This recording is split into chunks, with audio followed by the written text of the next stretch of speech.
and a lot has changed in the industry. Computer controlled, and I'm sure self-driving cars you'll be dealing with or something crazy like that. Automated, some kind of automated car. Self-driving fire truck. That's the day of the fire service guys. Yeah. No matter how bad of a day you have, if you get behind the wheel of a fire truck, it's always a better day. I've never seen anybody frowning driving a fire truck. So. That's why every kid always wants to be a firefighter, right? Not a police officer, a firefighter.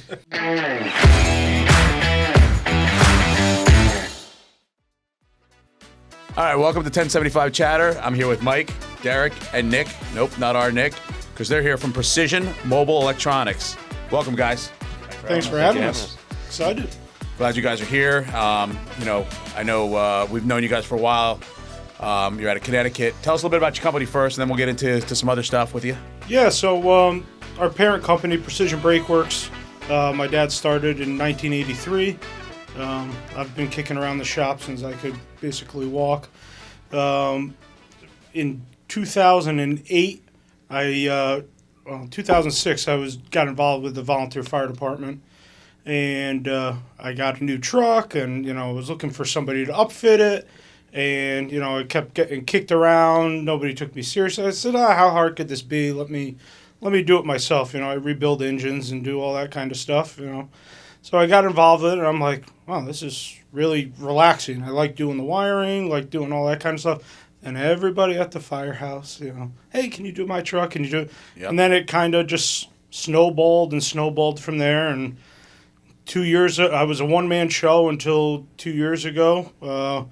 Hired Derek. He was in commercial EMS for 13 years. He came on with us full-time. We got additional space, which was awesome. It's 1,000 feet up the street from our main shop. We moved into there. A year later, we hired Nick, and we're off to the races. And we've basically quadrupled their business, and couldn't do it without partners like First In. And you guys always have our backs, and that's huge for us. It's an interesting industry. I've been in it a long time, and you've been dabbling in it a while. So I mean, it's changed a lot over the years. Technology's changed a lot, and the other thing that I noticed is we used to get guys that came in, and I was something similar to what my past. I started way back when people had CB radios, and I got to put a new tape deck in my car because that's what we had back then. No idea what I'm talking about. At least you didn't say 8-track. I know what an 8-track is because we had him at the firehouse, so I know. I had an 8-track too. I didn't have one in my car, but I had an 8-track in my house. Yeah, so it was. But I did have cassette tapes, and so that's how I started. The same way, and then there were schools around here. I don't know if you guys had them up in Connecticut, but we had them here. There was like these 12-volt schools where guys would learn to do car alarms and little things like that. They usually did the window tint, the car alarms, and then they would do like radios. And they were big for years and years. And now I don't think anybody gets a remote starter, a car alarm. I think the cars come with everything in them that you could want. I mean, so that kind of died off as an industry. So, I mean, I don't, you're lucky that you have, you keep it in the family here, that you have people to work. But I know, trying to find guys that can do this kind of stuff is probably not the easiest. No, it's not. And it's funny that you say that about your past. Because back in the 90s, Precision Mobile Electronics actually, we had a couple guys that were really good with 12-volt wiring and everything, and they wanted to get into it. So my dad said, yeah, you guys want to? We had a back bay at the shop, and they do the car radio installs. And like you said, that all kind of fell off. So, and we got so busy with general repair that that kind of took a back seat, and then we kind of reincarnated it down the road. But yeah, I mean, having Nick started with us. What was it, last summer? Yeah, 2 summers. Last summer. Yeah, he worked with us last summer. Did a couple PD car builds and stuff with us. You could tell that he's interested in it. He's going to school for automotive. And I remember saying to Derek, I was like, whatever we do when this kid graduates, we got to get this kid, because out of all the people that we've hired, even at the mechanic shop, it's very hard to find somebody that actually takes the trade seriously and doesn't just want to come in and do a job and punch out. Doesn't want to further their learning into it, Whereas I was coming up, it's like I couldn't learn enough about, every aspect of what my job is. But a lot of these guys don't, they fall short on that aspect. They don't follow It's a job. up. It's a job, right? Job. It's a punch the clock. It's 9 to 5. I get my paycheck. Right. And then, when they either don't make it through, they leave for whatever reason, they get fired, and they're like, oh, I don't know what happened. Well, what happened is you didn't get into the work. I mean, exactly. And it's not easy work. I mean, I will say that I used to crawl under dashboards myself when we first started. If I crawled under a dashboard now, it'd probably take me 3 weeks for my back to recover. But I got a Nick now. See, I used to be the one that have to squeeze in between the cabinet or whatever. Now I got a Nick to climb into the little tiny cabinet, so I don't have to do it anymore. Yep. Small spaces, right? But the other part is small. You have a medium and we have a large. We're good. The other thing too is attention to detail, because if you screw something up here, they need the stuff to work and to stay safe. And it's one thing if you forget to tighten something on a dashboard of a vehicle, but if it's a police car or fire truck or command vehicle, it's got to work 100% of the time. And if you're lazy and you cut those corners and those wires aren't the right way, it's costly. No, it's mission critical, right? Yeah. I mean, it's not like you said, it's not like you're going out for a Sunday drive, your GPS falls off the windshield. You're like, okay, I'll fix it on Monday. That you're taking a car out of service, or it could be worse, causing an accident or having another issue where somebody gets hurt. I mean, airbag doesn't deploy or something crazy like that. I mean, and I've seen plenty of these cars coming out of stereo shops and stuff like that. You pull an A-pillar out and the GPS wires wrapped around the airbag. I'm like, this goes off. This is a bad day for somebody. That and the wiring. Yeah. Undersized wiring, wrong gauges, direct to the bat. You see all kinds of craziness in this industry. And that's kind of like when I first started, I saw stuff with different eyes, because I was mainly on the repair side of things at the beginning.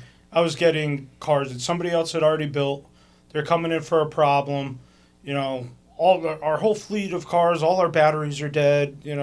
Upfitter says that, it can't be rectified. You just got to jump them every shift or whatever. And I'd go through these things and I would say, okay, well, the way that this is wired, the way that that's wired, and that's how we're not going to do it that way. We're going to figure out a way to make, these cars sustainable to where it's not going to, you constantly have to do it. And we did that to several departments and got them up and running. And they're like, oh, wow, we don't have to live like this anymore. It's like, and I tell them, no matter what, that if it takes us an extra hour or an extra 2 hours or whatever, at the end of the day, it's got to be done right.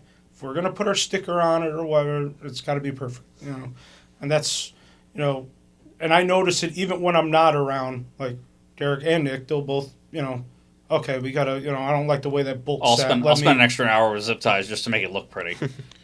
Well, and it's you know what, that extra hour too, and I know you've seen our work down at our shop. When you got to go back and trace something, exactly, and you're like, okay, let me follow this wire, and you know exactly where it goes, and it's the same on every build you do. Because we've been in cars, same thing, and let's be honest, the chasing, when somebody brings somebody else's car and you're like, oh, I have an issue. Follow that red wire. Which red wire? Well, the third one from the left, that red wire. As long as it doesn't change colors. Well, that's the problem. I found that in a Ford once, where the upfitter from Ford, it was one color under the hood, and it was another color in the center console. So it's, those little attention to details and making sure you're... Yeah, I mean, we've gotten to the point where, all our wires are labeled with the company logo. Well, we do too. Same thing, right? And you kind of try and use, the yellow wire is going to be for the speaker, this wire is for this, and so you kind of can trace it, and, as you grow, and we went through the growing pains. We had 2 guys working at the shop, and 3, then 4. Now we're 14 in the install side, and then on the first inside, there's a total between both locations. There's 53 people right now. So I mean, and this has been exponential since COVID. We really exploded. Oh yeah. And so doing it right now. Yeah. Means that as you add employees and you teach them, hey, this wire's this way, you're not there, and some guy that you just hired 2 weeks ago is working in the shop, and the guy pulls in, he's like, oh, it's always the yellow wire. Let me start there. Yeah. And it makes it easy. I mean, because you go, like you said, or you open up a center console, and it just looks like spaghetti just shooting out. Like you're like, who wired this? Why'd you put a charge guard on a charge guard? That doesn't help anything, by the way. Just so you know, when you add additional charge guards to a charge guard, it doesn't solve the problem. Just Maybe the first one wasn't working. Listen, the stuff you see is pretty impressive. Yeah, it's like sometimes I say to Derek all the time, like, it almost took more effort to do it the wrong way than it would have been just to do it the right way to start with. You know, it drives you wild. Well, and it costs the customer in the end. Because when that vehicle's down, there's a cost to that, and when you have to redo the wiring or you have to diagnose it, it costs money, and we see that where someone's like, oh, we're gonna go with the lower bidder, even though it was a few $100s less, but what's the cost going to be in the long run when you have vehicles down for weeks at end, or you have products that have failed, or you have to rewire stuff? Or there's a cost, there's a metric there. Yeah, and also distance, right? So you could be in your backyard, the other guy could be an hour and a half away. Yeah. Now that little bit of $100, when you got to send 2 people to drop off a car, maybe 2 officers, maybe it's a small department, they got to hold somebody in for overtime, or they call in the mechanic, the town mechanic or whatever to drop it off. I mean, there's a cost associated with every one of those decisions that's made. The problem is that the higher ups, all they look at is the bottom line number. Exactly. Oh, we're going to save $150. Go with them. Yep. And in the long run, it might cost them $5,000 or $6,000 more. And that's something in this industry we've got to try to kind of push and try to teach some of these people that maybe are not into the business that we're into, or their administrative aspects in their departments, that there are other metrics other than just the physical dollar, because everything else compounded is worth your time and money. Yeah, exactly. And it's the same. It's the same concept that people tell you, oh, we're going to pay for this light because it's more expensive. It's a better light. Is it a better light, or is it just a different brand that's more expensive? And I'm not going to get into which brands are what, but and then I had a conversation with somebody at the convention recently. We were down in the New Jersey Firemen's Convention, and I'm talking to him, and he goes, well, we go with this brand because they give a 5-year warranty, and I'm like, they're pretty much all giving a 5-year warranty right now, if not more than that. Yeah. So I mean, but people are just stuck on this brand is going to give me that warranty because just say you like it better. Exactly. It's the one I like better. It's the same with radios. Any of those things. I like this brand. This is what we've always used, and it's customers they're either gonna want to use that, or you're gonna open their eyes to another product. I don't care which one you use. Yeah. In the end game, I'll get you whatever light you want. I just want you to be happy with it. That's at the end of the day. That it functions and it works, and the failure rates are low on those. Oh yeah, and that's been an industry kind of an industry-wide issue. Post-COVID, right? Post-COVID, everything. Post-COVID, you get a batch of lights, and you're like, wow, these don't work the same way as they used to. Something happened, and then you find out because of the way they're produced, or where they're produced, because COVID messed things up. You see some issues with stuff, and we see it on a grand scale usually, because it's usually if we buy a bunch at a time that we need for a project. If there's an issue with one, it's usually all of them. Yeah. And I'm sure you guys see the same thing. Yeah. Vehicles are fun. I find like spare bolts, like you pull off like the top of the engine cowl, and there's like a spare 10mm bolt. Like, this car's never been apart. Where did this come from? Or brand new vehicles, brand new things. You just find like all sorts of random stuff. I'm like, thanks, whoever was working that day. This is an extra bolt for the little thing. Put it in a little toolbox. Yeah, you never know when you need it. When you go, man, I need a 10. Oh, wait, I got one right here. Yeah. How about when you go in there and you find a tool? I did that once. I found an old brass hammer in a Mercedes once under the hood, sitting right on top of the ABS control module. This is years ago, and it still had the German writing and everything on it. I'm like, that's awesome. That's great. My magnetic flashlight lived for 2 weeks underneath a truck. Yeah, it still works and it charges. Snap on it. It held on there. Yeah, I held on for 2 weeks underneath the car.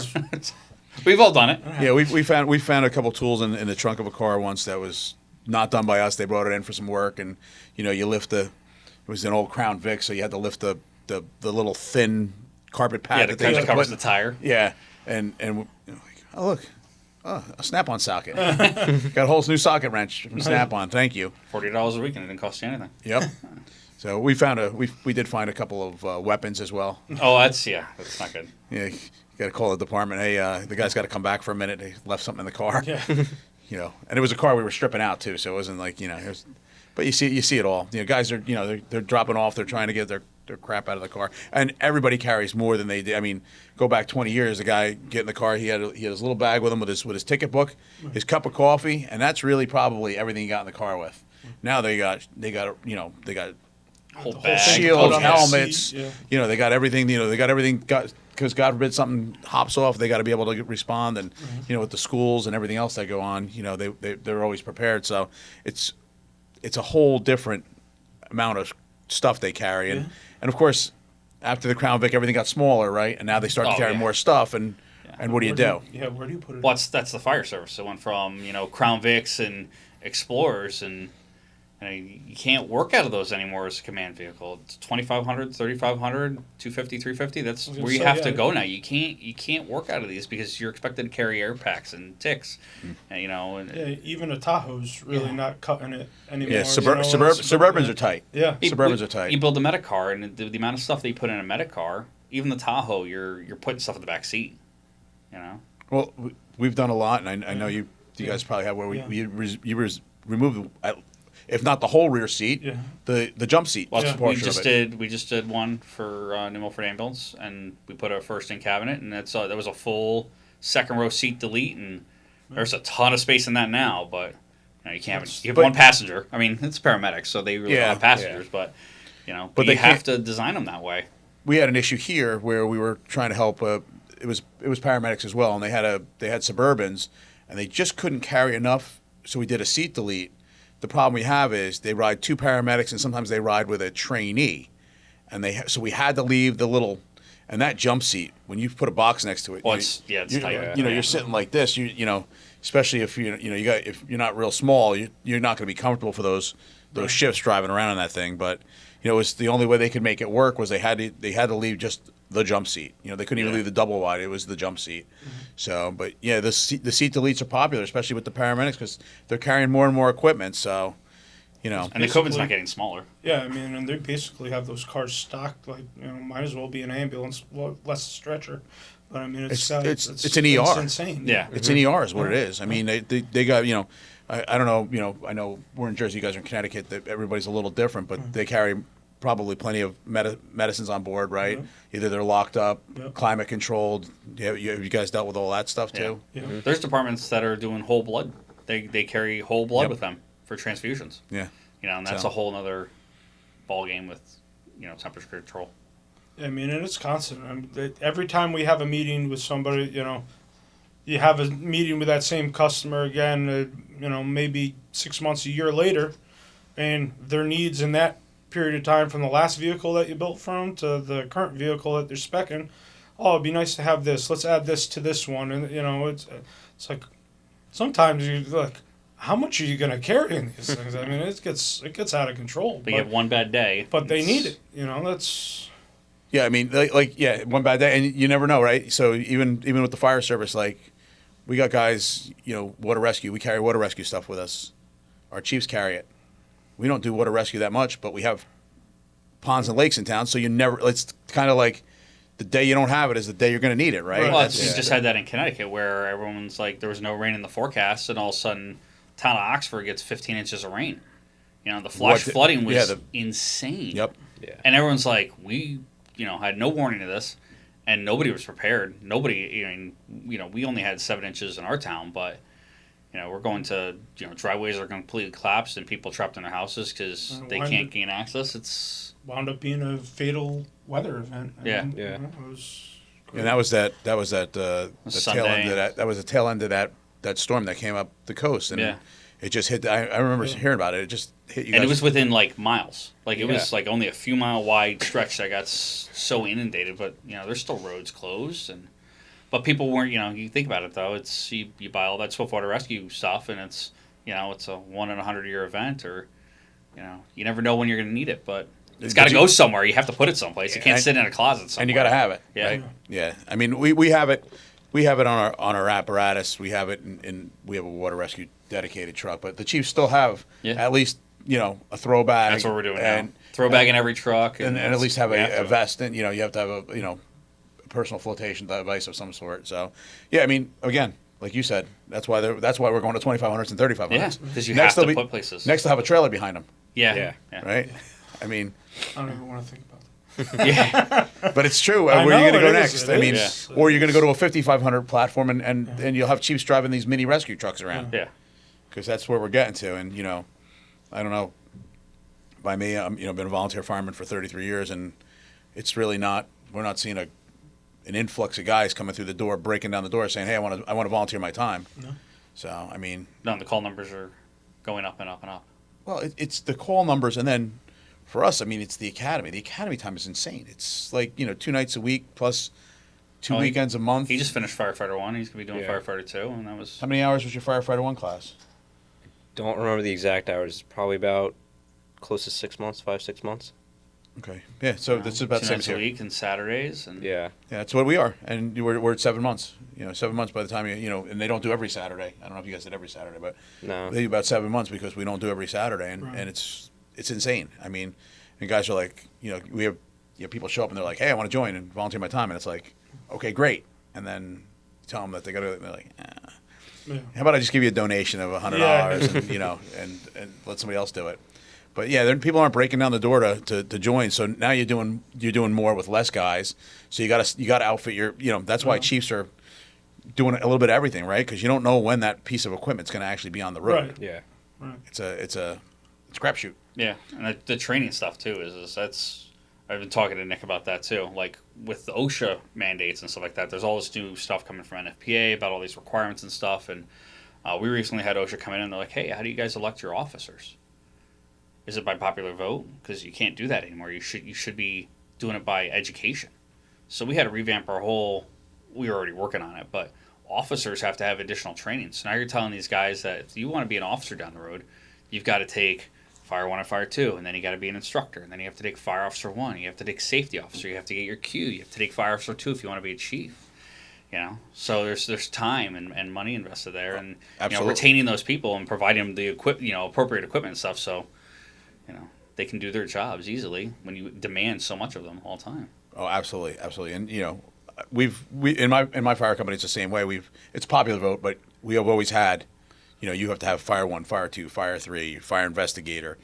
We never had the fire instructor, but I heard that's coming down the road because that's part of the new change. That's in Connecticut. That's the next step after firefighter 2, fire instructor. Then that opens you up to take officer and all these other classes. The instructor is like that The gateway to Yeah. additional higher education stuff. Okay, so we that's didn't how Connecticut puts their in their system. Yeah, we didn't have to do that in Jersey here, but I saw you guys talk about that new NFPA requirement coming out, and looking at it, that's one of the things for a fire officer is going to be an instructor class. Yeah. So, which I'm an officer now, but I'm not going back and taking it. See, that's an easy guys. That's just how to teach an adult learner. But you have to somebody has to go take that class, and especially at a place where it's heavily volunteer. The classes are being held during the week with paid companies, so Yep. people have to work and they have their families and all their other obligations. It's hard. Yeah, they just don't have time. Yeah. It's just a lot for a lot of people. They would love to volunteer, but it's just a time thing. Oh yeah. Yeah. I'd love to volunteer. For me, it was I'm a life member with my fire company in New Fairfield, but it got to the point where my family was growing, we couldn't afford to kind of stay in town, so then we moved out of town, and I left town as an assistant chief, but it was one of those things like I'm still on the rolls, but it's like I can't devote the amount of time that I always held my members to, do. So it's like, rather than, just stick around and show up on the big ones and stuff, it's like, I help, one of the current assistant chiefs out, kind of behind the scenes. If he's got questions about truck committees and stuff like that, keep my finger on the pulse that way. But it's like, until my kids are grown and I can actually go back and devote the time that I used to be able to do to it, it's, I've just kind of taken a back seat to it, and luckily, they have within the last couple of years. You guys have been right, Nick. You guys have had quite a decent influx of young blood coming through. Yeah. And they're taking classes, which when I was a chief officer, that was the hardest thing. I mean, there was a couple years there where you got all these young kids in, but they, were kind of T-shirt members, and it's it gets.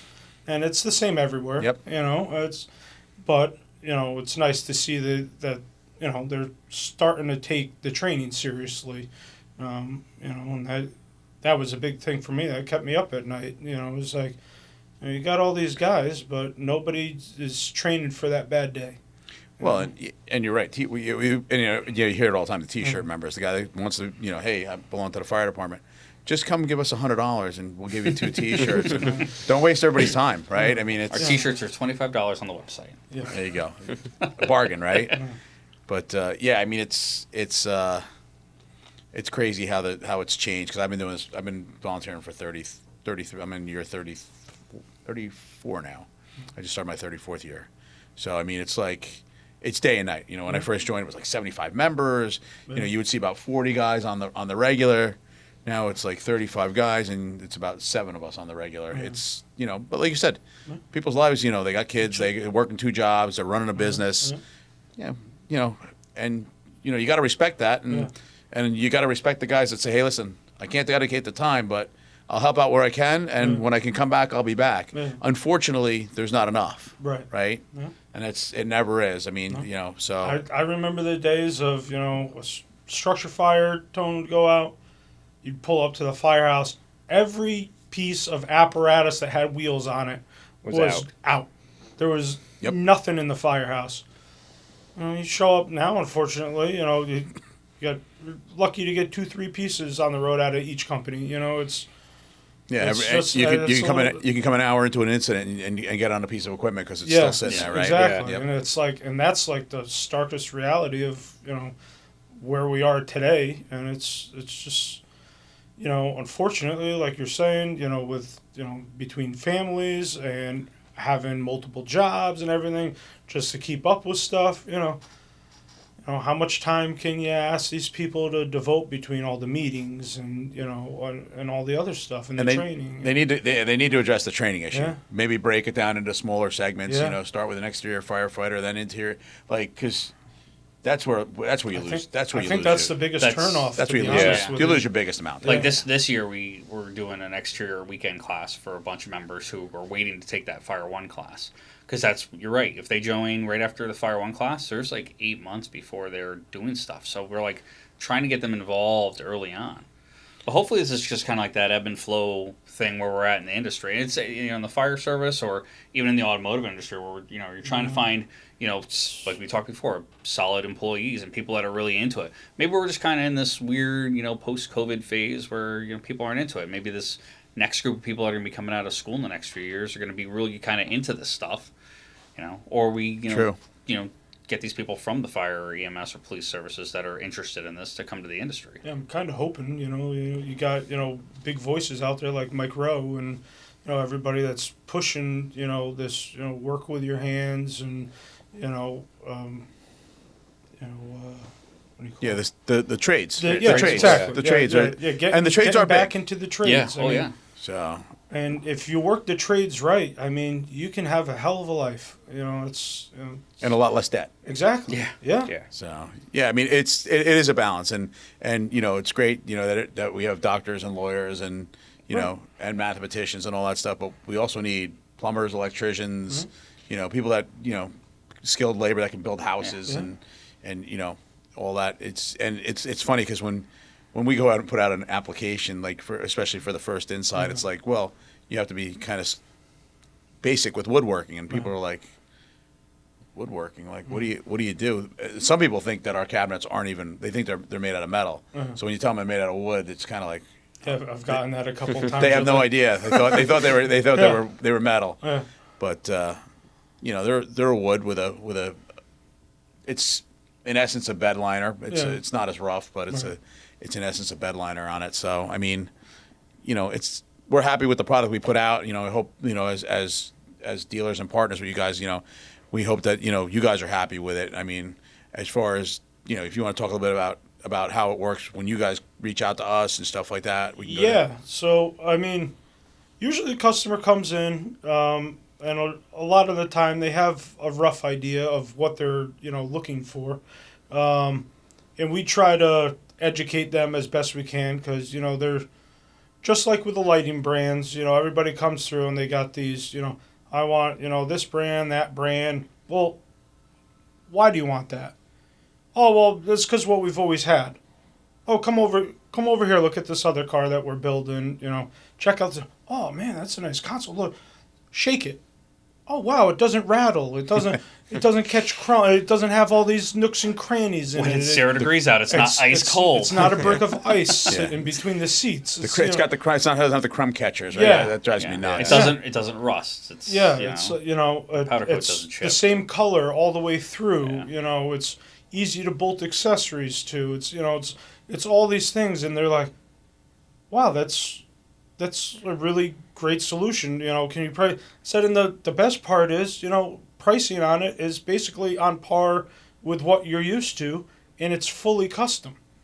You want a speaker cutout in the side, Yep. we put a speaker cutout. You want your display for your Kuzmal or your Xantrex or whatever on the side, you got a cutout. You want armrests, you want to raise top, like you have all these options available to you, which, all the other things, I always call it's like an erector set. You're bolting all these other, things onto it to, rather than it being one, Streamline integrated. exactly, one thing, from the beginning.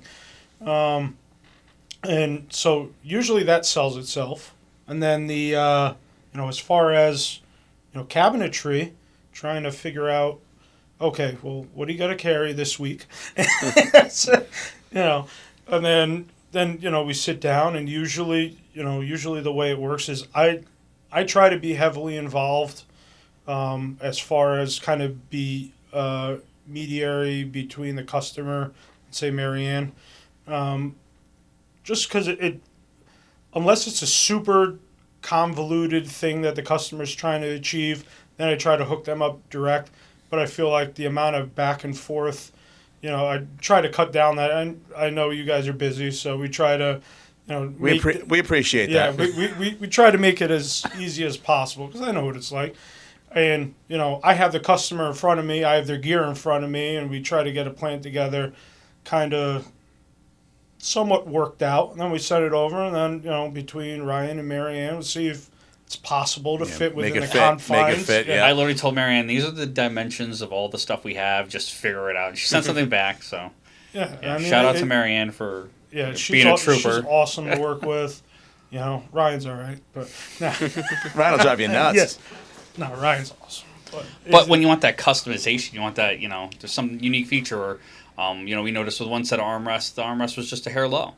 Well, the next set we just got, you guys were like, actually, we kind of noticed that this was a little low too. We raised it, and it makes a huge difference to be able to talk to somebody and say, hey, listen, this is a great product.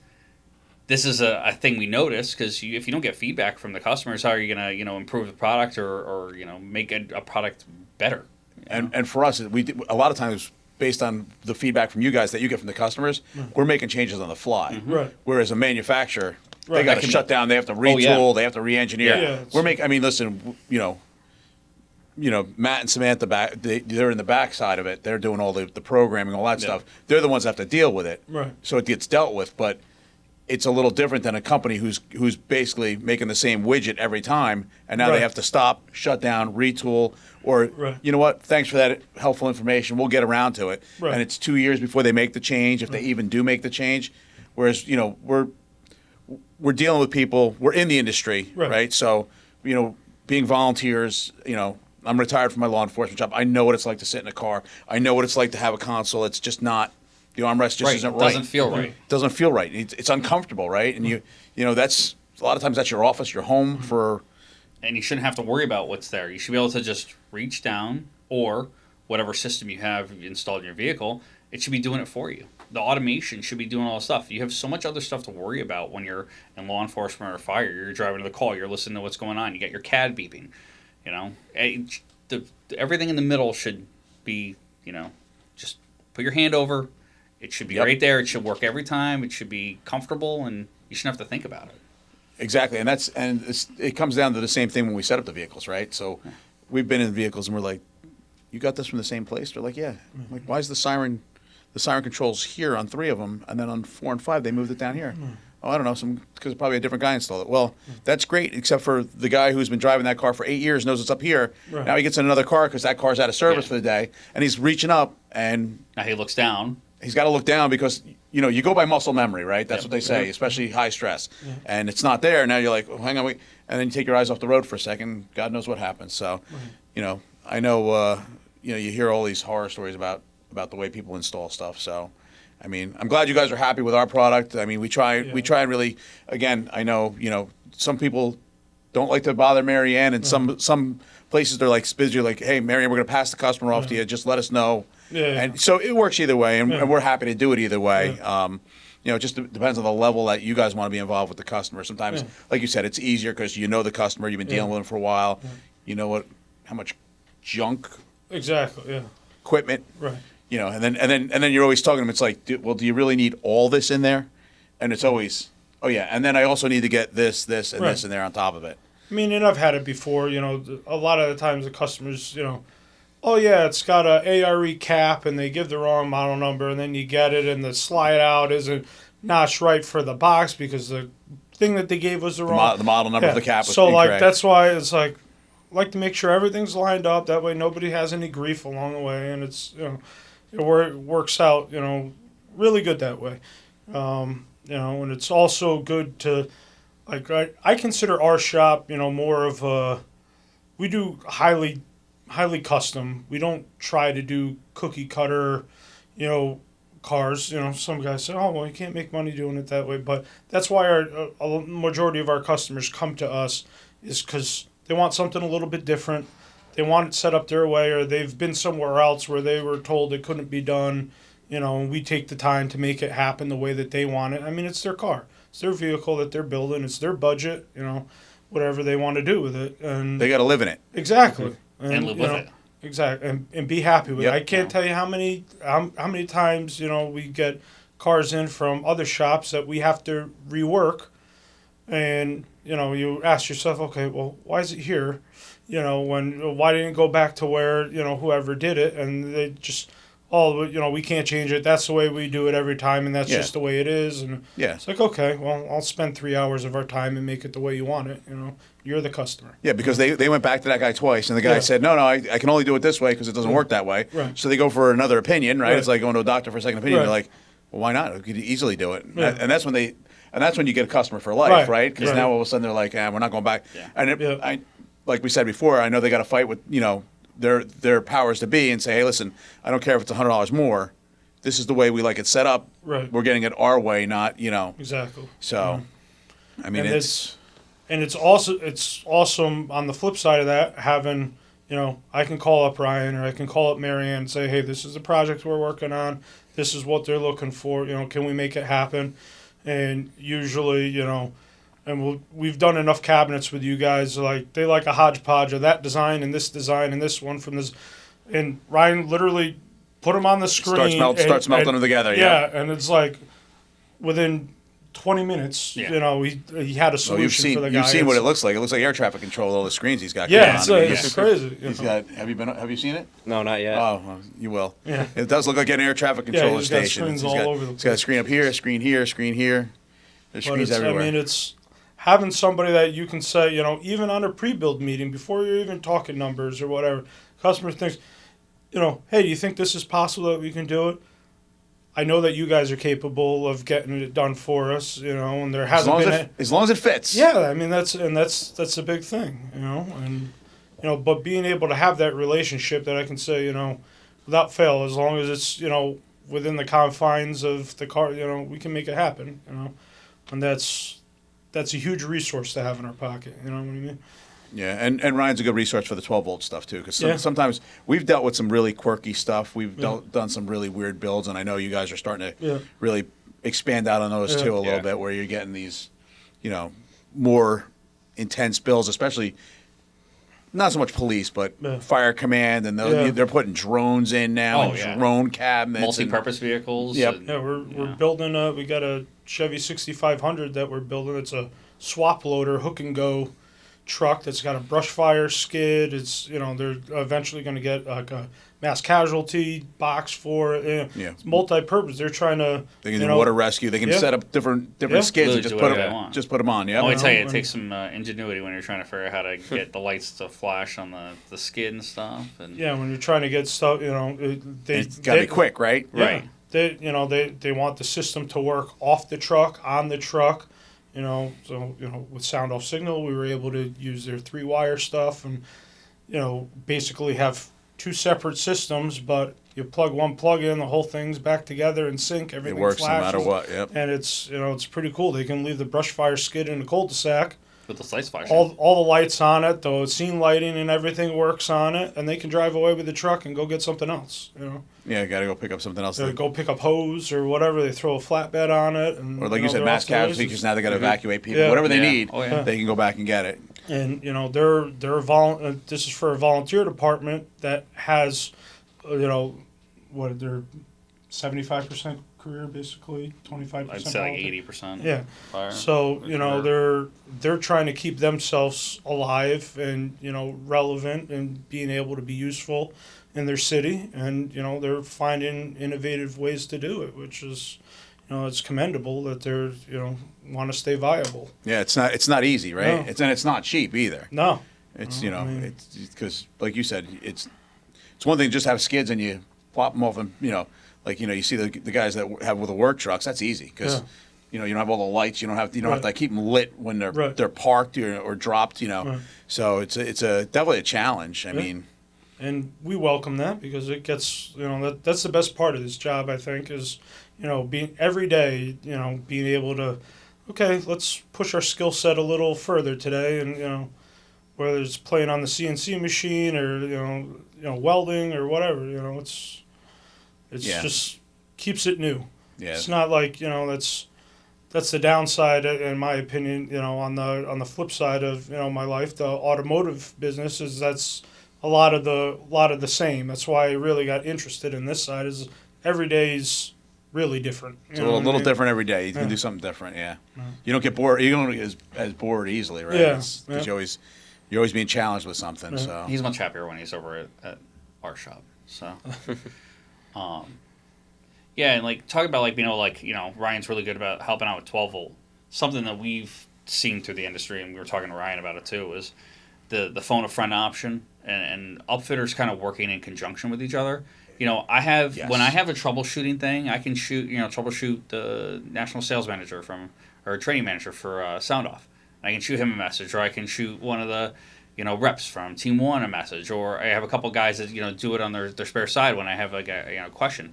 Yep. And some of these shops are just, they don't want to help you out or give you any advice, and they're all about it in for themselves. And it's just nice being able to pick up the phone and be like, hey, listen, this is the issue I'm having. Have you had this issue before? And they're able to walk you through something that maybe you're not familiar with. Did or you try this or Yeah. or look at this could be your issue.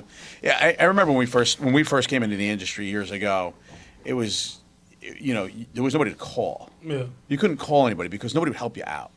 And now they have the 12 volt Facebook groups and stuff like that where Ryan's involved with some of that stuff. Yeah, and that's where we've built a lot of friendships through and have people that are into it like us, But on the flip side of that, though, commend Ryan too. Is there's a lot of guys that are out there in these groups that you pose a question and they come back, oh, what are you, an idiot? You don't know what you're doing, blah blah. Instead of really trying to, in a lot of those groups, I keep my mouth quiet. I'll message somebody off to the side or whatever, but somebody's asking for something because they genuinely don't know, and a lot of guys in the industry just want to beat them down over that and say, oh, what are you doing working on people? Listen, the only way that they're going to learn and get better is if somebody's there to teach them, and maybe they don't have that person there to teach them, Well, and, So and like it's- we said before, the industry's smaller now, right? Because Right. we don't Yeah. have that 12 volt experience coming in from the car alarms and the remote starters and stuff like that. So they really have to learn on the job or know Yeah. somebody, Right. and that's the biggest thing. I mean, I know Ryan. I was in the office one day, and Ryan and I used to have the shared office, and I was sitting across from him, and his phone rang, and he's talking to this guy, and I'm like, he was walking this guy through everything, and it was like 20 minutes, and he gets off the phone, and I go, what customer was that? He goes, oh, it was one of the guys from one of those Facebook groups. He had a real question about something, and I go, oh, where's he at? He goes, oh, he's in Idaho, and I'm like, so he actually called, and Ryan took the 20 minutes out of his day to walk this guy through, and it was a programming issue of some sort that the guy was having, and he's like, he walked him through it, and 10 years ago, that wouldn't have happened. No. You know, and that's the difference in the industry nowadays. I think it's, you know, some of it's changed, and, you know, hopefully it's all for the better, but, you know. I think it's for those mom and pop shops, you know, the you know, smaller, more dedicated groups are into, you know, there's so much work to go around. So helping somebody else out, you know, only makes you look better in everybody's eyes. You know, the one little interaction could lead you thousands and thousands of dollars of work because, hey, these guys took their time out of their day to troubleshoot this problem or take a look at it, and, you know, didn't charge me for it. Yeah, and being kind doesn't cost anything. Yeah, and they might have a project that all of a sudden, hey, they call up, hey, listen, I got this project, it's going to cost us about $150,000. You know, can we send you some work? Yeah, because you helped us out with something. And, you know, all of a sudden you're like, hey, listen, I'm picking up work that I really didn't even go out and solicit, but and like you said, there is a ton of work to go around. Yeah. I've noticed, and I don't know the whole spectrum of it everywhere, but I know in Jersey we're seeing some of the big players have kind of disappeared after COVID, and things have happened where, you know, disgruntled employees and everything else, people leaving, that they pretty much, their operations are shut down. So now we're getting the overflow of work. Are you guys seeing that by you? Or we very quickly went from like 4 to 6 week like lead time on stuff to now we're 20 plus weeks out for, you know, full builds. Okay, good. I don't feel so bad because that's about where we are. No, and it exploded. Like, it happened overnight, and, you know, it's getting to the point where it's like, okay, well, just have to be upfront with them. Like, listen, if you want to get it in on the schedule, you know, that's what it's going to be. But we've had, you know, and then you're playing the game of, okay, you got a vehicle on order. Not sure, you know, is it going to be here in 6 weeks or 6 months? You know, we just had a vehicle dropped on us, you know, and, you know, end of August that I wasn't expecting to, you know, land in our shop till November. So it's like, you know, but it is what it is. You just take it in stride. They show up with the car and they're like, hey, we need this done now. But can we you don't, give me can you give me all this stuff tomorrow? Yeah. I need cabinetry and I need all this, and you're like, and caps and all that. It's like, you know. Everything's 10, 12 weeks, and that's normal. Just trying to get everything lined up. 10 to 12 weeks is about the standard now in anything with the industry. And, you know, I always tell people, they're like, they call me up and they're like, hey, I need you to do me a favor. I'm trying to get this cabinet and I need it right away for a build. I'm like, when did you know you were getting this car? Because I know you had to order lights. I know they had to order the car at some point. Yeah. You know, unless it was something that, you know, somebody fell through on a deal on a car and they were able to walk into a deal. Or when they're sitting at the shop down the street and, you know, it's like, hey, can I have those trucks? And came to pick them up. Now I'm waiting on cabinets. But it worked out to my advantage. I don't have to wait for a car. It's great. Yeah, I mean, you know, but it's, you know, and again, you wouldn't have got that in the industry years ago if you needed a vehicle going around. I literally posted a note on one of the Tahoe forums. Like, anybody on the East Coast have any red Tahoes? And literally, bloop, Ryan. He's like, hey, you know, and that was it. It was the easiest car shopping experience ever. You know, but you know, the other thing too is you know, he helped me out there, and once again, you know, the product speaks for itself, but we keep pushing people there because, you know, I use the product on a daily basis in my command vehicle. You know, it gets beat up, it gets left out in the rain, it hasn't failed, it works well. You know, I can say, hey, listen, I use this product every day. You guys should really be looking at it. And that's, you know, we were telling you last time, you know, we were down picking up cabinets over at the other shop that, you know, basically the first in solution is our basic default. You know, we go there first unless the customer's absolutely adamant that they want something else. And you'll get that. You'll get that. But we do appreciate that you guys push our product. I mean, you haven't told us no yet. Yeah, so, I mean, we've asked for stuff and I haven't gotten a no yet. So, and the fit and finish on everything it's always perfect. Bolts right in the car.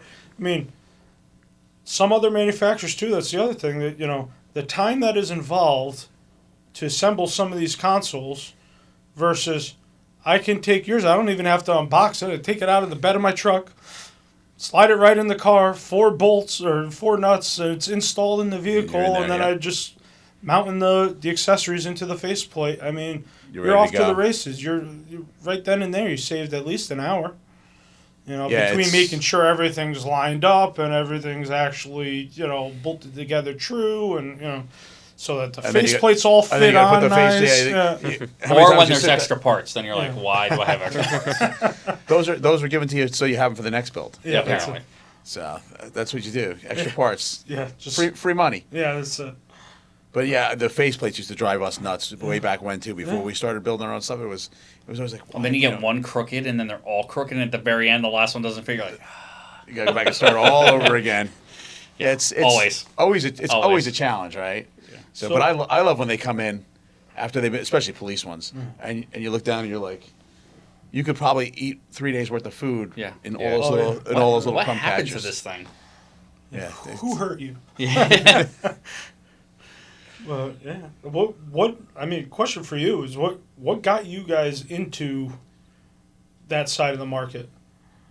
So I think I went into it a little bit in one of the podcasts, but I was, Ryan's like, we got to get a CNC machine. We got to get a CNC machine. So we had the 1075 side going, and he's like, we're gonna get a CNC machine because we were cutting our own cabinets. My dad had a woodworking shop in our basement. He was big into the so we're hand cutting them, and we're spending an extra 5 or 6 hours on every build because none of us could cut straight. It was always a little, everything was always a little bit off, and we, you start putting them together, they're squeaky.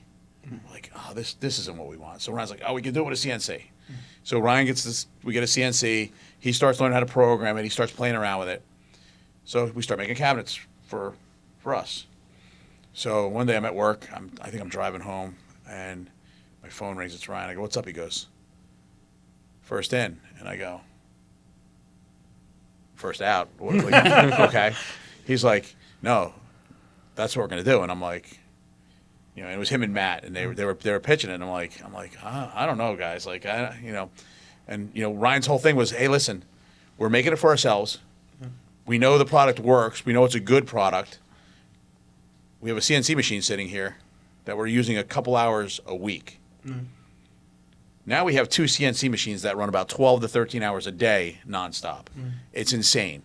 But yeah, that's how we got started. And we started making for ourselves, and then we realized we liked the product. People that we were selling the product to liked the product. And then, as you know, Ryan started the social media craze, and then our marketing team. Once we brought in a marketing team, they took over, and it's just, social media is huge. That's huge. That's like, huge for us. I mean, the way I became a customer was, back in late 2016, I think.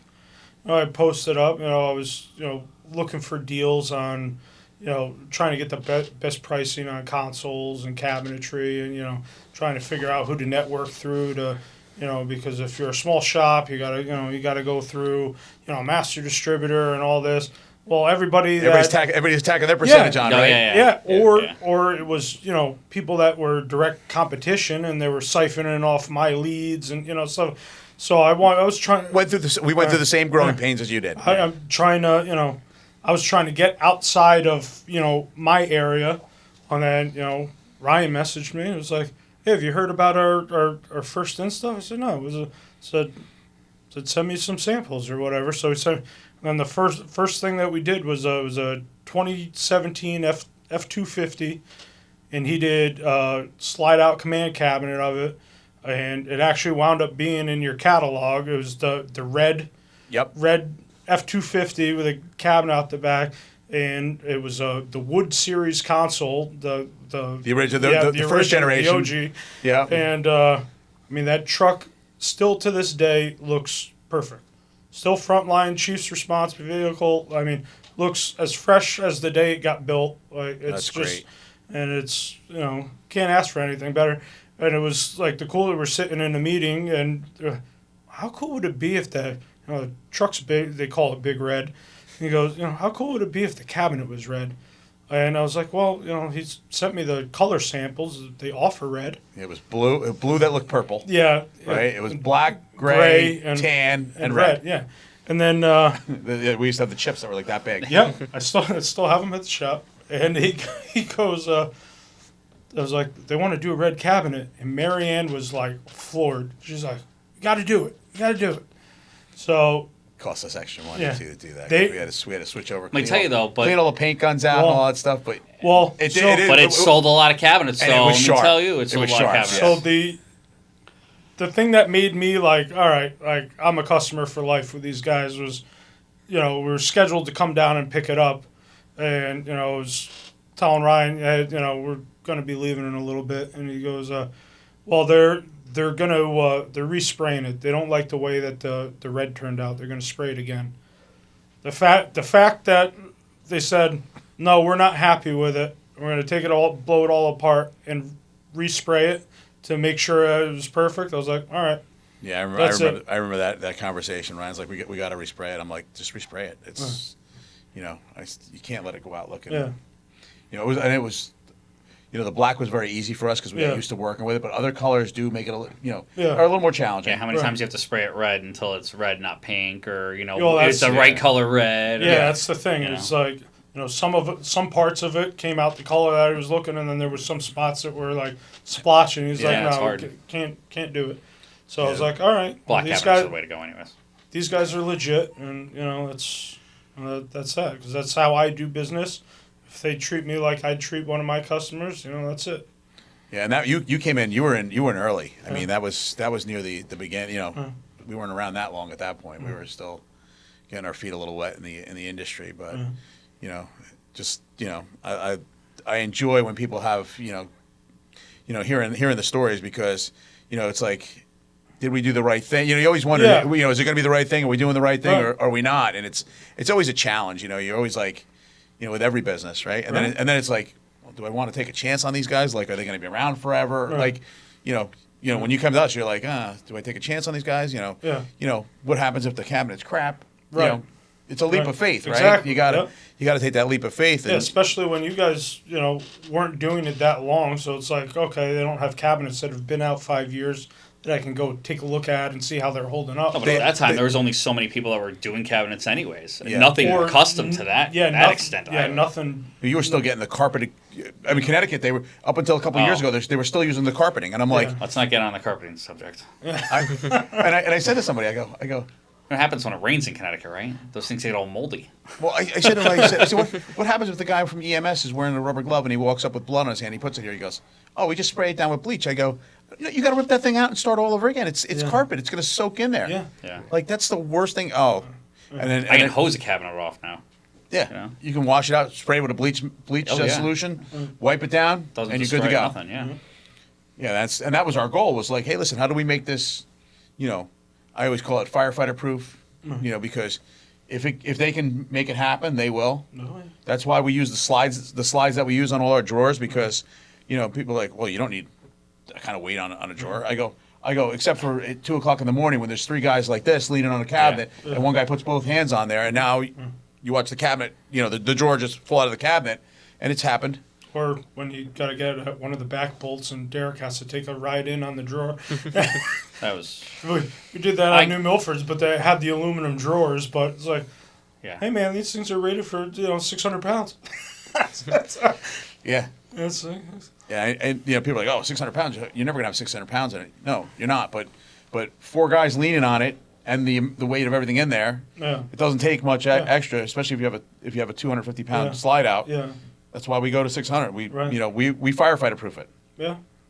We want, again, mission critical, right? Right. Because God forbid you can't pull that thing out and it fails. When you got to get to that AED or you got to get to that air pack, it's tough. So, right, Nick? Yeah. Okay. Yeah. Yes, sir. Had to make sure you're still in the conversation here. You got quiet for a while. What's your take as new to the field, really? Greenhorn. It's interesting. There's a lot of behind the scenes stuff that you don't really see, and the social media aspect is just really what kicks it off and gets your name out there. Oh, you have no idea, because we were like one of the first ones that were heavily crazy into the social media. Ryan's like, social media, and I'm like, because I'm We're definitely in different age groups, so I'm a little older than Ryan, and Ryan's a little older than you are, so it is different. So, I mean, I get that. He started a YouTube channel like 10 times ago. I'm like, no, that's Ryan's domain. I'm not doing the YouTube. I'll stick with the TikTok and the Instagram and the Facebook. I'll do that. Ryan can keep YouTube. It's fine. I mean, it's just crazy to think about, like, what's happened in 2 years, now with 2 more employees on this side of the business. And then to, October, we're doing our first trade show at Foxwoods. It's like, okay, how did we get here? In such a short span of Yep. time, and it's just exponentially just getting more and more. And it's, we're just holding on for the ride and just still keeping to our basics of just do it right and, don't lose sight of that and don't get to a point of where it's like, all right, we got to crank them out the door. It's like, Well, we're in that position, but we still don't crank them out the door. It's got to be they're going out Yeah. correct. Yeah. So right, which no matter is, what. Yeah. I mean, that's my non-negotiable. Is it's what it's got to be. It's got to be right when it leaves. Well, again, you're one of the few that have the same. Like, there's other companies that are like, just get that thing out the door so we can get paid. Right. And then what happens to it? 2 years later or 8 months later, it's in your shop when somebody's looking at it going, what happened? And then it's gone, right? It's gone from them, and it's now your business. Right. So, Well, that's the conversation we had. It's quantity versus quality. The quality is the more important aspect. yeah, I'd and it's rather a balance. Yeah, I'd rather the product go out there the right way and not have to. Because once again, if it comes back to us, we have to fix it. Or like we see these other big places, and they're like, "Hey, can you fix this? This isn't right." Now it's costing the customer more money. Yep. That or you're eating the labor. Yeah. Yeah. But we're fixing something that you should have done the right way. First time. It's always that's the biggest part of the whole thing is just, how would I want it if I was the customer, and that's how my dad survived 41 years in the automotive business, and if there's anything I learned from him, that's that's how to do business that way, and that's Take care of customers, That's right? it. And they'll come back. Mhm. Yeah, I mean, we always say to people, they're like, "Oh, I'll see you next week." I'm like, I hope not. Yeah. Unless Yeah. you're bringing something new back. right. Like, we don't want to see you If next you're gonna week. bring breakfast and coffee, Yeah. absolutely come back next week. We don't want to Call see me you in the next next car. Yeah. we don't want to see you with issues, and Yeah. a lot of times it's now the biggest issue that people come back with is like, oh, I was looking at the lights and I was hoping to change this I want pattern this to that pattern pattern. changed. That's kind of a constant thing. I always tell people, I'm like, use it for a couple weeks. Like, use a You'll truck, figure it and then out. tell me like, hey, listen, I really don't use this function, even though I thought it was really cool at one time, but I really need this function. And come back, I'll fix your programming Yep. for you. Yeah, especially when you get into the blueprints. I mean, you could do anything and everything you can think of with them. So we program them a base way, based on our, initial layout and the customer's initial needs, and then, live with it for a week or two. And you want something tweaked, and And then once you do that, you build their file, right? Right. So now every car you're going to do for them is going to look exactly Yeah, the same. exactly. Yeah, in Connecticut, it's a big state with one company, and we program both systems so they are mirrors of each other, so you can't tell if one's a Wayland car or one's a sound off car. Their patterns are similar and they function exactly the same, but it's not power wire and a ground wire anymore and a sync wire. It's No. There's days where I can spend an entire day just programming and QCing, the phasing on a vehicle. Oh yeah. Or making sure that every setting is working correctly.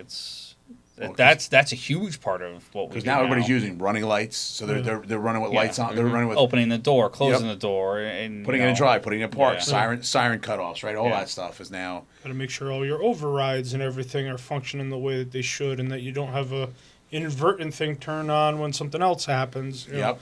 Trying to run through all those, before the car leaves, so the customer's like, "Hey, so I was at the gas pump and I opened my door and these lights turned on and it's making the Oh, We yeah. don't want that, because then they're thinking the system's freaking out. Meanwhile, it's like, oh, I just have to move this one thing from here to here in the program, and everything's all fixed. I don't know. Yeah. I like it that it's 2024 and I still watch live PD, and then there's police cars that go into park and the siren doesn't shut off. It drives me nuts.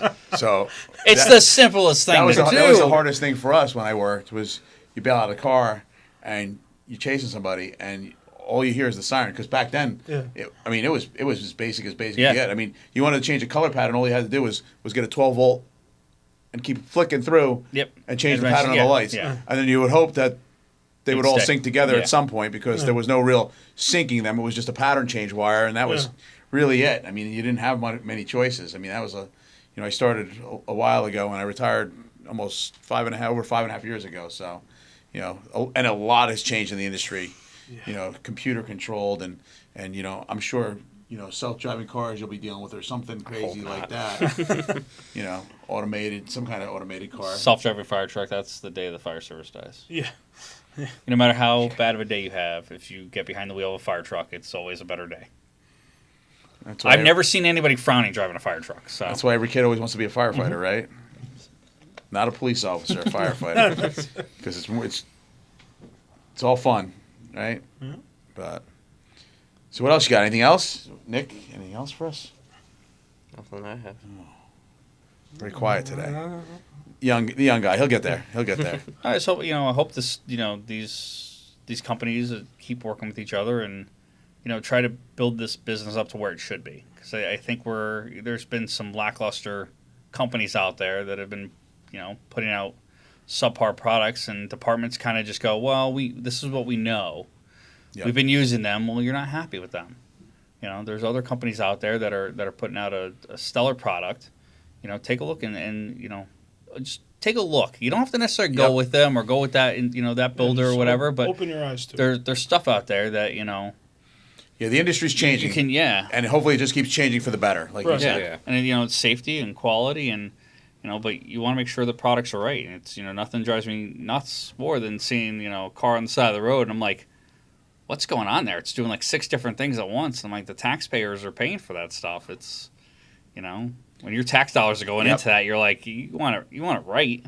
Yeah, and the the sync patterns and all that stuff. It's all on a safety aspect, right? Because now we're trying to sync so that we don't have a gazillion lights. Because lights are so bright. They want a gazillion lights, and they all want them to flash. But now it's we want them to slow down, and we want to kind of Well, you were blinding people on the side of the road. Calm that scene, and make sure everything's Telling them the other morning I was on the way in, very super early. They were doing paving in my hometown, and I get down to the end of the street there where it meets Route 7. It's 4 lanes. They had this cone pattern set up, and there was a police car in front of me.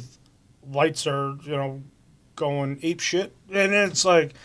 You can't even see where you're supposed to go, right? What do you want me to do? I literally stopped in the middle of the road and sat there until I saw this little baton stick out from in front of the car, and then he directed me around because it was such chaos that, it's like, well, I can't even see where the workers are. I see the steamrollers, but I don't know where the guys on the ground are.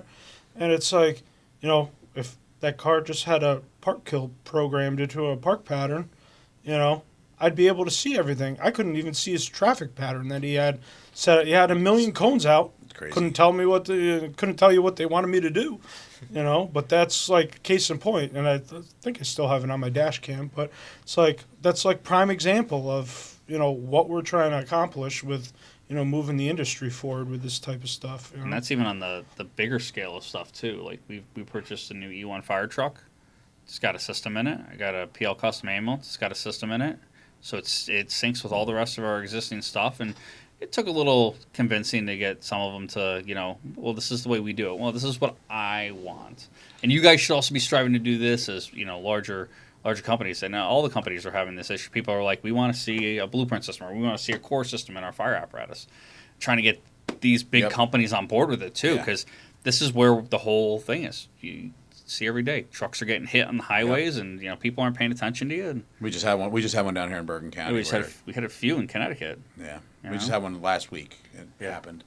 Somebody rear-ended. They actually hit the paramedic car, who then got pushed into the fire chief's vehicle. So, side of the road, it's always dangerous there. That, and like you said, calming the scene is definitely the way to go. I'm a big fan of the green light too. The green is unbelievable. We've been doing that on all our DPW stuff. And I just find, like, to his point about getting the manufacturers on board.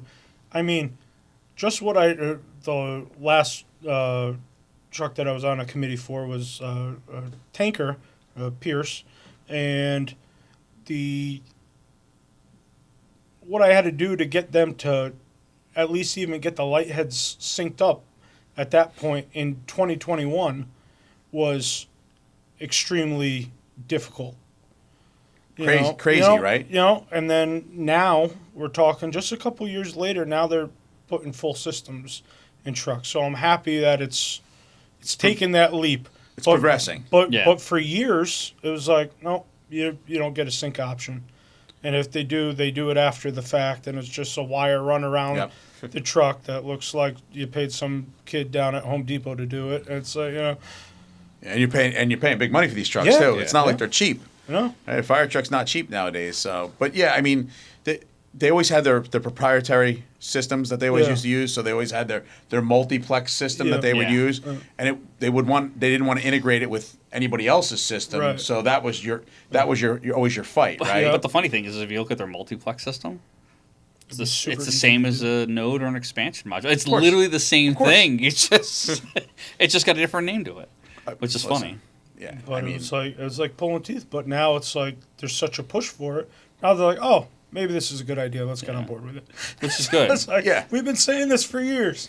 Because after you said it and 5,000 other people said it, again, it takes time. It takes time for them to make a change, especially big companies like that. But they finally did do it. Yeah.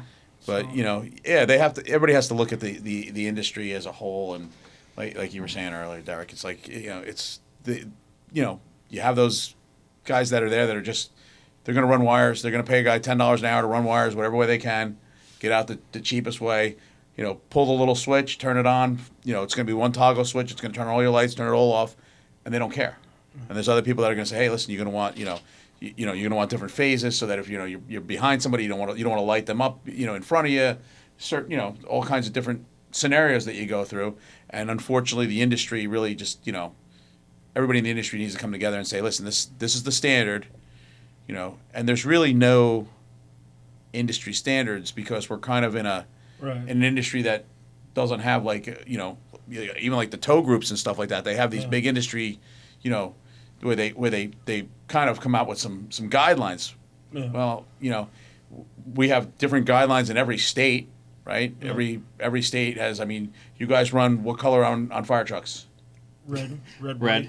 Some run blue. Some run red, blue. Some think that they're police cars. Some. I mean, so we run red, blue here. We're supposed to run really all red. Yeah. Red, blue is reserved for police in New Jersey. Yeah. A lot of times we put blue to the rear because visually blue is seen from a distance, but now green is even better. Green's at that too, and people keep asking, they're like, why do you keep putting green on vehicles? Because that's for state DOT. But amber's been so heavily used over the years in the plow market and the tow market. People don't pay attention to amber anymore. Yeah. Now they're getting this green light and they're like, what's this? And it's bright. And they're paying attention. One thing, I will say, in Connecticut, the Connecticut State Police have definitely been on the forefront of synchronization and calming the scene, and you can see it throughout their whole fleet, even in different generations throughout all their systems they've used. They've really maintained that trend of getting everything the same. So when you get 5 cars on a call, they're all doing the same thing. You can understand, you see what they're doing, and then you get this one department that shows up and they're it's still looking like it's drive mode. It's got white flashing to the rear and park, and but that's because they have 2 toggle switches that they flip to turn all the lights on. And that's what it's going to take. It's going to take larger departments and larger cities to really push the industry to that. So once the bigger cities get on board and say, this is what we're going to start doing, people are going to be like, oh, this city, and you talk about training and stuff like Phoenix Fire, what they were doing for training and fire, that got the whole country looking at them. So in our industry, it's what it's going to take is just larger cities to get on board with that, or larger state agencies to say, this is what the standard should be, and keep pushing that agenda. Well, Michigan was always in the forefront of that, right? Because that's where a lot of these, Michigan State Police always did that bubblegum light. We got one. Yeah, it's going to go up here. Oh, is it going to go here? Yeah, we got one. We were able to get our hands on one. That's awesome. We had to know a lot of people to get one because they don't want to release that outside of Michigan. But 2 of them ended up in Albany.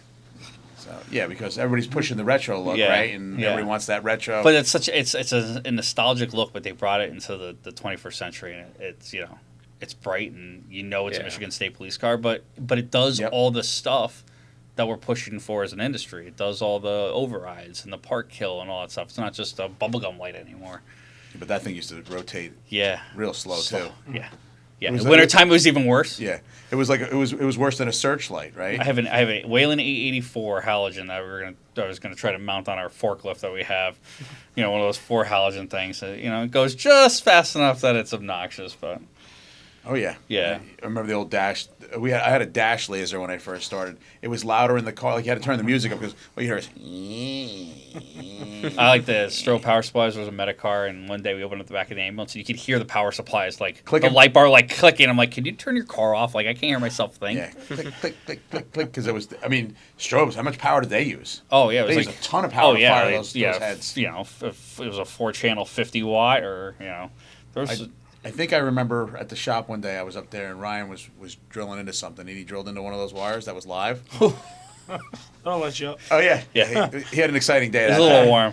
Yeah, so Yeah. but Strobes were great. They they had their time and their place, and then LED was so expensive when it first started. Now it's like LED's so cheap. And Well, I mean, it's still pretty expensive. yeah, but Yeah. you remember like the first, But the like function the that you first get out the of it first now- oh, yeah. edition, Yeah. LED warning lights. yes, They were like they were. $500 for a dash light. I remember that. I remember the mini light bar was like $1,000. Yeah. It was like Yeah. $9.99 for Yeah. a mini light, Yeah. mini Yeah. light bar.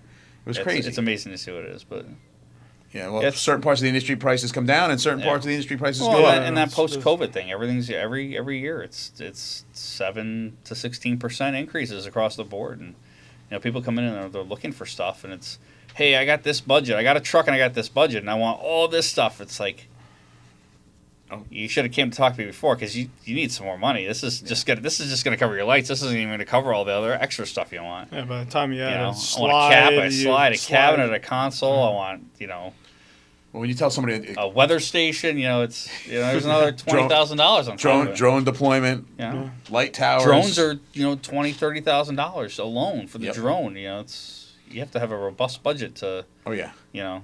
and some of the cities are getting good money for drones, and they're getting the. It depends on what city you're in and where you are. But they have a great place in the fire service. I mean, especially big industrial buildings, Yeah. these large Oh yeah. Amazon-style warehouses and stuff like that. You can send a drone in, and you can cover a lot more ground safely than you can with firefighters. Yeah, and the situational awareness drones, like tethered ones. I'm been Yep. looking at getting a demo of one of those just to see, because I think that from a command post standpoint, it's great because you can set See it, where everything forget is. it. You can do your thing, and Yep. it gives you a good overview with thermal capabilities.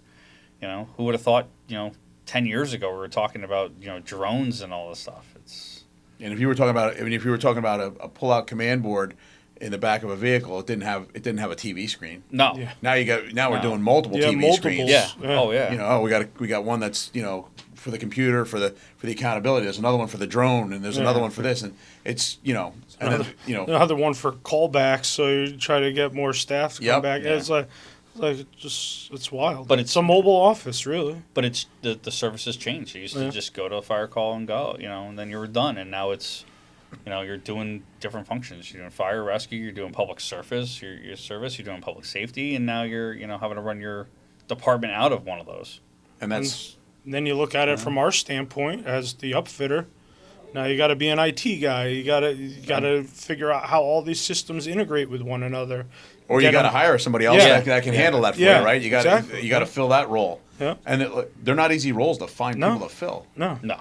because it's a niche. It's a niche market. Yeah. And unless you're doing vehicles with TV screens and all the extra computers and all that stuff, and doing 20 or 30 of those a year, how do you hire somebody to do that role when you're not at that point yet? You know what I mean? I And know. you got to sub somebody in and then trust that their work's good, and there's Oh, yeah, there's a lot of factors, yeah, and that's again where those support groups for the Yeah. where guys know, Right. because there may be guys that have been dealing with it for a couple of Phone years. a friend, man. It's Yeah. it's very helpful in this industry.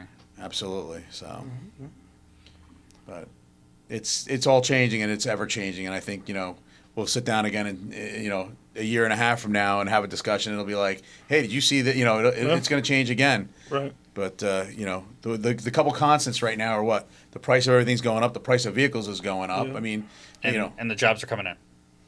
Because people either have money left over from ARPA or things are going good for them, and they're spending. you have to have vehicles, right? You have to have police cars. You have to have EMS vehicles. You have to have fire trucks. Without them, You can't do the essential jobs that need to be done. I mean, we just purchased 3 trucks. 2022, we purchased 3 trucks, 2 command vehicles and a pickup truck. Just purchased 2 more Tahoes and another pickup truck.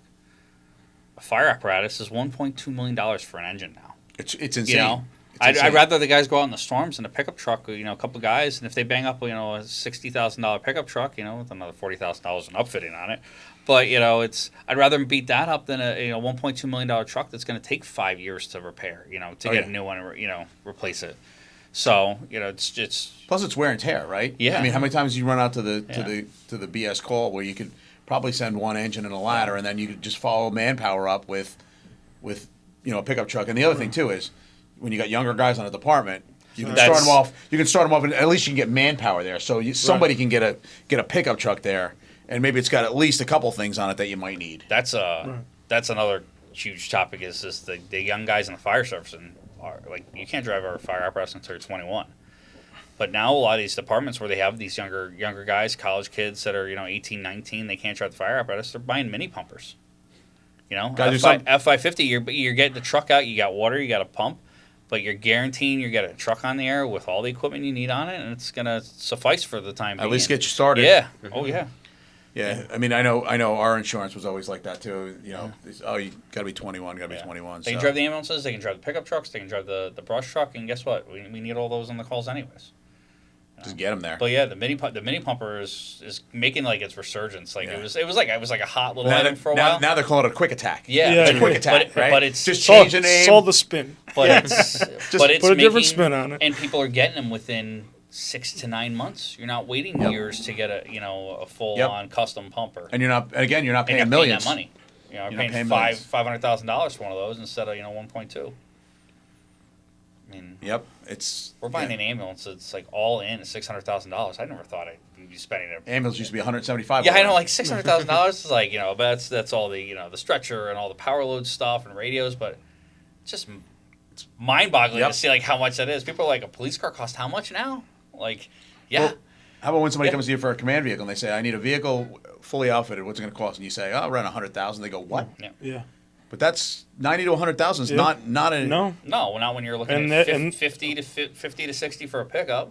Yep. Another 5 for a cap, and then you got the upfitting, the cabin, and all that stuff. 100 to 110 is a good conservative number. Yep. But that's not including you buying, another $20,000 of the radios and equipment to go in it. Yeah, I mean, who would have ever thought that a mobile radio is $10,000+ for, a radio? Never in my wildest dreams. I mean. And it's technology, right? Because as technology gets better, right, your prices usually drop on certain things. Yeah. But radios is one of those things that's always the price keeps going up. But once again, the post-COVID thing, chip shortages, and everybody in the whole industry felt that. Yep. That's true. We're still getting stuff replaced from 2022. That there are chip shortages stuff. We're finally getting heated steering wheels on stuff again. We just had to pull a cabinet out of the back of a Tahoe that we built in, what was that, 2021? That was 21. Late 21. Because it had a recall on it from Chevy that it got assembled without the backup sensor module in it. Well, they put a module in it, but it didn't have any of the internals in it, so it had to get swapped out and reprogrammed. But the dealer wouldn't touch it, so they brought it to us. We had to pull the cabinet back out of it, drive it over there so they could bring it over there and put the new module in it and reprogram it and send them on the road. But so they put a dummy box in. They put a dummy module in. Yeah, they put a dummy module in that, but it was big. But you throw this giant cabinet in there, and they're like, "Oh, we can't touch that." Don't worry, I got you. We're fine. It's just, we'll take care of it. It's funny. Who would have thought a little chip thing is gonna, Yep. Down the road. Oh yeah, the backup sensors never worked since we got it. Well, and then, but now you know why. But then they got a recall notice from Chevy in the mail that said, "Oh, by the way, your vehicle falls under this. And that's why it doesn't work." As long as I have my heated seats. That's it. Heated steering wheel is nice, though. That is a nice feature. It is nice. When you, like I said, when you ask these people to bend over backwards for you and go on all these calls, like, why didn't you just buy a work truck? Why'd you spend the extra? First off, the LT was a smidge more. Like, they get the little creature comfort. So when they're sitting out on the side of the road at 3 o'clock in the morning, it's snowing. At least they're comfortable. They're not. They're not because they're not in bed. Right, they're not in bed. They're not in bed. So they're there. Yeah, give them a nice radio, give them a nice heated seat, and they'll be happy. True. So Cup of coffee, I'll be fine. That's all. as long as it's good coffee, That's can't be cold. I mean, if it's, I'll drink whatever. It's fine. Oh. Coffee's coffee. At Yeah, this you point. just Coffee's coffee at this point. He just mainlines coffee. I don't know. It's like it's his job. Oh yeah. Every last winter, it was like, oh, we got rid of the Keurig. I need a 12-pot coffee machine. Here you go. What do you like, the barista? The shop barista? Yeah, I mean, if I got an espresso machine at the house, the wife let me get one of those. So. I got one of those too. They're fantastic. Oh, it's lovely. Yeah, had it. I love making my lattes. It's great. I had 2 double espressos last week though at like 6 p.m. How'd that work out? I'm sure that went out swimmingly. Well, it was good because I had a lot of work to catch up on. Yeah. So, I was having the jitters in front of my computer screen for about an hour and a half, 2 hours. Before you go into work one morning, just see how that goes. I'm going to give it to Ryan one morning. And the dogs. Yeah. I'll get the dog. I'll get both of the dogs, too. But every time we show, the dogs went after Nick last time. He was like, they're like, there's a new person here. They just all went right to him. He just I was like, just go sit there and just pet Jameson. He's fine. Just, yeah, poor Jameson. He's getting older. Yeah. He's totally content, though. He's like, I like this guy. I'm just going to rub up against him. And well, because if you pay him attention, he's not going to leave you alone. No. So. It's nice going to see shop dogs. Yeah. That's one of the great things that we like about you guys being so close. It's nice to be able to, all right, we got to go pick up a bunch of stuff down at First End. Let's hop a ride, go down there, gets you out of the shop for a couple hours. You find a good meal on the way. There's got to be something between. Not really. There's nothing between us. The Burger King's pretty decent. At least it's fast. If you got to get in and out, I get it. Every time I've ever been down to the shop and asked the guys. And they all look like they can eat. I said, "Where?" Yeah, there's a couple that aren't missing meals. I know. Yeah, right. I was we got a couple like Nick though. I was like, "There's got to be a good deli around here," and it's nobody ever gives us points us in any direction. We're in northern New Jersey. There's a ton of delis around here. Well, we want one on a recommendation, and nobody gives it. So we're coming back down in like 2-3 weeks to get our cabinets, hopefully. So give us a good deli, and then we can. Yeah, we'll do it off the air. We'll talk about it. We'll do a nice review for you. So we'll talk about a couple places. What week are you supposed to be down? Do you know? It's going to be October 3rd. Yeah. I'm around that week. Yeah. I'll be around that week. I'm traveling the week after. So that's gonna be it's a big pickup order. It's 3 full cabinets and then some. Yeah, that's what are you bringing? What are you bringing? 18-wheeler down with you? Oh, we're gonna need one. Yeah, we got. We're gonna need a 26-foot box truck and some slides. So we got some beds, 2 bed slides, 3 cabinets, some consoles. Yeah. Good. Keep them rolling out the door, right? Yeah, I just dropped in another PO before we left. This customer saw you guys at FDIC and saw the product and was like, "Dude, we want this." Oh, that's good. That was. Yeah, we did talk to a lot of people at FDIC the last 2 years. Oh, yeah. I think that was a huge one for you guys. It's a big show. It's an expensive show. A lot. It's a long show. It's a lot of time. It's it's not easy driving the vehicles out there. No. But it is the fire show, right? As far as they go, and then there's some low. It used to be like the Firehouse Expo when they used to do that in Baltimore. Yeah, and then they went to Nashville, and the first 2 years at Nashville were great. And then everybody's like, okay, I've been to Nashville. If they got to keep moving those shows around. Yeah. Because if they do, and they go to different cities, at least there's different things to do. Right. But people go to Nashville, and the first couple of years it was great, and then after that it's like. Everybody, the same guys aren't going to want to go back because they've already been there twice. They want to see something different. They want to see something different, exactly. So we're doing Foxwoods in October with the Fire EMS Pros. So that'll be our first big trade show. It's going to be, and that's grown over the past few years. They've put out a really good show. Yeah, they said numbers on this one almost double. Yeah, they've been increasing their size, so it's a good show. So we're excited to that, and networks with some other people. Perfect.